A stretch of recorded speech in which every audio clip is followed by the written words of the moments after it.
The manga and anime industry in India is currently booming right now. Literally everyone I know watches anime or at least knows about anime. Demon Slayer, Naruto, One Piece, these things are hitting it big in India right now. Which also means there's going to be creative sales for anime and manga. Now, that's a great thing, but there are also a lot of people that sell fake anime products, or especially when it comes to manga, fake manga.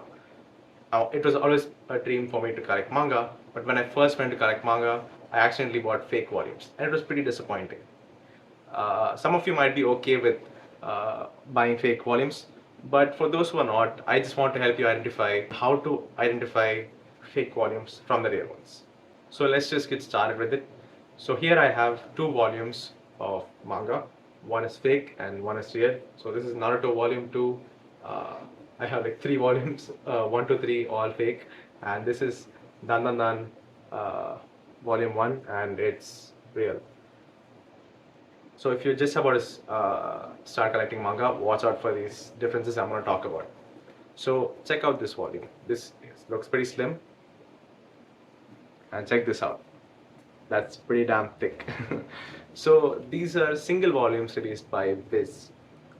Viz is the publisher of most of Shonen Jump's manga, in fact all, which are like translated into English from Japanese volumes, and they have pretty good quality volumes, pretty good quality paperbacks. They don't compromise on any kind of like error. Rarely there's an error, and each single volume has about like 9 chapters. So despite these two volumes of manga being different manga, they're still supposed to be of the same thickness. So here clearly you can see that the fake volume is way slimmer. One is because of like paper quality obviously, and other one is because some pages might actually be missing. I'll talk about that in another point. But the second thing you have to look out for if you want to see whether it's a fake manga or not. So here we have the spine, and you can see that the spine is not properly aligned. You can see the Naruto logo going out of the spine. Yes. So if you see this, it's almost surely fake manga. This media never does this. Its spines are always proper, and spines are especially like satisfying for collectors. So a lot of manga, what they do is like they have like connecting spines with like great art in it. So personally, I don't want to miss out on that. And third one is that the cover doesn't feel premium. The book cover. This will look very glossy and attractive at first, but then when you hold both volumes in a hand, you would know about like the like it's way too smooth. Uh, it's like you could print it on yourself and you would have this like glossy finish, but it's really like just cheap cover. Like it could like tear easily, but this is not like that. This is way more thicker and premium. So those 3 points were to see how fake manga were different from real manga on the outside. Now I'll show you the more disappointing stuff on the inside. So in this volume of Naruto especially, I found that the printing was very blurry. I don't know if you can see it in the camera, but yes, it's pretty blurry. If you see this up close, it's I know the camera's not focused maybe, but it's pretty blurry.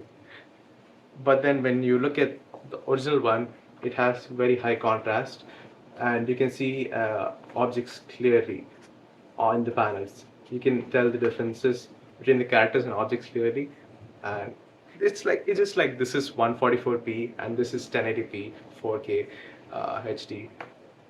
Why would you choose this over this, especially if you're going to read the manga a lot?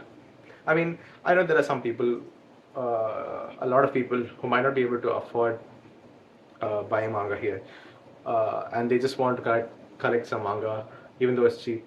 But I'll make another video for that with a bunch of list of sellers you can buy from who don't sell at full MRP like the ones you find online, and you can go collect your manga from there. So stay tuned for that video. And another one you'll find on the inside is that you can see this is a full page spread. It's supposed to be a full page artwork, but then you'll see this like small line gaps on the bottom. At first you might think it's not annoying, but then if you read a lot of manga, and especially when you come to the panels, like these panels are supposed to connect at the bottom of the page if you can see properly, but they don't connect. So it's just a white blank space. And if you often read manga and you see this thing, it can be pretty annoying. It's like, okay, fine. At least if you're making fakes, do a good job at it. You will almost never see this with original volumes, especially in this manga. They're not even leaving any space. It just looks top quality on this one. So the last point I, I found was that I actually found missing pages. That was the last one I expected, and a lot of people online don't talk about that. But in these volumes, I had like a couple of missing pages, which was like pretty upsetting because in Naruto there's an action sequence. There's an action sequence where they're fighting against Zabuza, and Sasuke throws a huge shuriken, but then it actually turns out to be Naruto. That scene is not even in this book. That was pretty disappointing. Okay, so let me just go over one more time. So slim spine and irregular spine printing, and then not premium cover, blurry printing, and then spaces on the bottom, and then missing pages. So these are things that you can just look out for. Now these are obviously things that you'll see when you like actually hold the manga in your hand. I will make a video on where you can buy original manga for sure at like cheaper prices and like great prices sometimes. So don't worry about that. What you need to avoid is you'll see a lot of these Instagram pages where they will like sell books at really cheap prices. So they won't just sell manga. They'll always also be selling like paperbacks of like self-help, and then you'll get manga. This was like 169 rupees. I was like so happy. I got such a great deal, but it turned out to be fake. So watch out for manga that are priced really low online, even on Amazon or Flipkart. So Amazon or Flipkart is not the direct supplier of these manga. There are like different sellers. So the sellers could be selling fake manga. So some sellers sell real manga and some sellers sell fake manga. But the general way you can find out, or the general way you can suspect whether a manga is fake or not, is by seeing the price. If it's a quite like popular manga and then it's like below 200 rupees, then it's almost surely fake unless it's like second hand, which in most cases it is not. So for every new collector out there, stay wary of fake manga. Go for the real ones. They're just way more worth it. So if you found the video enjoyable or informative, please do leave a like and subscribe for more content like this. In another video, I will show you where to buy cheap and original manga from. I'll give you a list of websites to buy from. So stay tuned for that and see you in the next video. Bye bye.